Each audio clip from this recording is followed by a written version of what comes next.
In this YouTube video, I'll be showing you the resume that got Edward a manager position into one of the Big Four consulting companies. And for this position, he earns a whopping 150k a year. I want to thank him for letting me show you guys his successful resume. Now check out his YouTube channel for more information about his job offers and salaries. The link is in the description.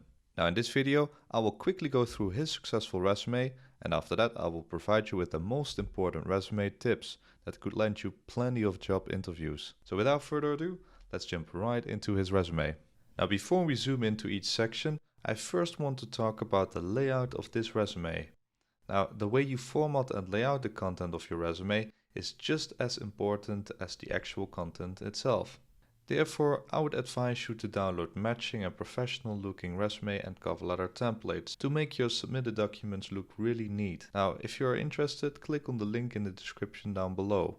Right off the bat, I noticed that this resume is easy to scan over and pick out the most important pieces of information.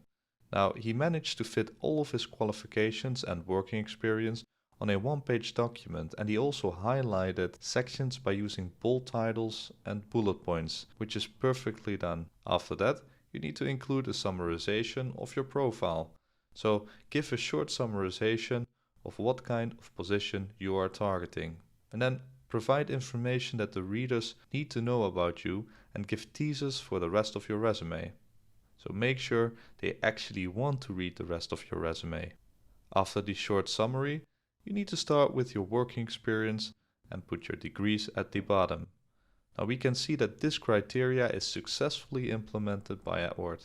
Now for those that don't have a lot of working experience, it might be better to start off with a summary of your educational background. Now in this case, Edward has a lot of relevant working experience, so he included the working experience section right after the short summary. Now make the title bold. Include the job title, firm, location, and on the right side the duration of your employment. Underneath you put some bullet points to highlight your accomplishments.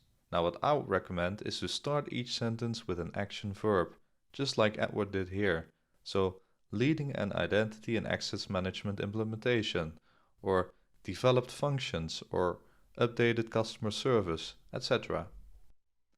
In addition, make everything quantifiable to inform the reader exactly what you've done. Because with most of these working experience, the reader has no idea what your actual impact was. So instead of saying leading an identity and access management implementation, Edward wrote leading a $1 million identity and access management implementation. Perfectly done.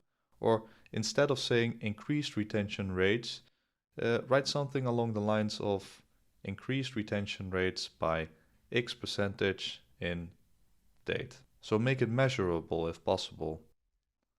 Now, in order to portray more of what you've learned from your working experience, I would suggest you to bold some keywords that are mentioned in the job requirements. Now, in this case, it could be Java or C# development, CyberArk, etc.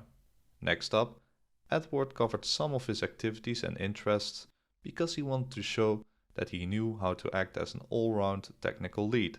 Now for such a role, you should probably mention some competitions or projects you've managed. Then we have the education section, and here you should include your educational background, so the university or school you've attended, the degree, your major, etc. Now on the right side you can see that Edward included his GPA score. Now, you don't need to include a GMAT score, but you can include your GPA.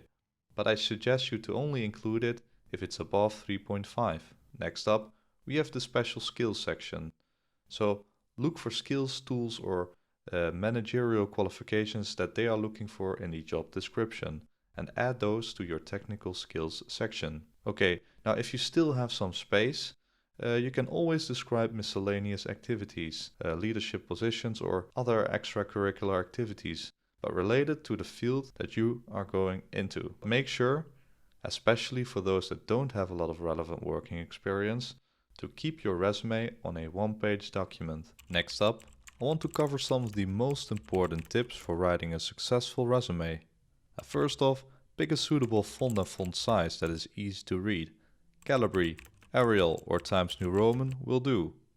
Also, make sure that the body text is in between the 10 and 12 point font size. Headers should be larger, around 13 to 16 point font size.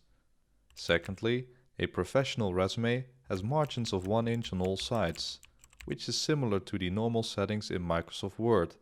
Furthermore, make sure that each paragraph is single-spaced. Thirdly, quantify your accomplishments. For example, accountants create financial reports, but the reader wants to know how many you created, how often you create them, and how quickly you create them compared to others. Now that is what makes your application stand out more. The same applies to activities you've attended. Let's say you write, I won University Student Innovation Competition. The reader has no clue what you are talking about. But if you write, I won 10,000 for University Student Innovation Competition, in between brackets 800 entrepreneurs competed, then it's a different case. Perhaps there was no money prize involved, but the example shows that you've competed with numerous others and won. Now by doing so, your input stands out so much more. Fourthly, make your interest section quirky. Now many applicants include an interest section in their resume, and that's actually completely fine. But the weird thing is that most people include the exact same interests, like watching Netflix, traveling or socializing. Now, what you want to do is to make the reader feel that there is actually a human being behind the resume. See it this way, you have an opportunity to relate to the reader's interests and have something interesting to talk about during the interview. Use keywords in your interest section like Steven Spielberg movies, or that you like authentic Italian home cooking. The key here is to bring something more human to the table. At last, ask an employee for feedback and get a referral. Now I am totally aware of the fact that most people don't know employees at the company they are applying to. But maybe you can meet them at an info session, alumni outreach, or through a cold message via LinkedIn. Last mentioned is actually a really effective method. Let me show you. Go to LinkedIn, enter something in the search bar, select people, click all filters, go over here where it says current company, and add a company you want to work at. Then you enter the university or checkmark the one that you've studied at, and after that you click on show results. Now look at these profiles. Find like a couple people who were in activities similar to yours and click on connect. Send them a note saying something like,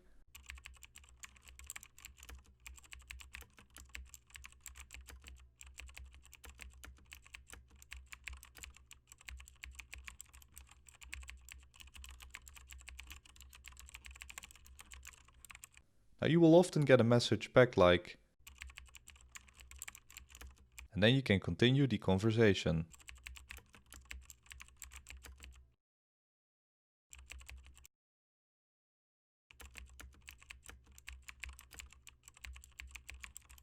Now there are lots of questions that you can ask during the conversation. For example, you can ask questions about them, like,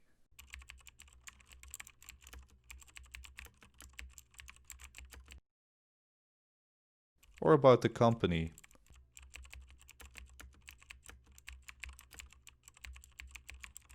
And last but not least, questions about what you could do to improve your chances of getting the job.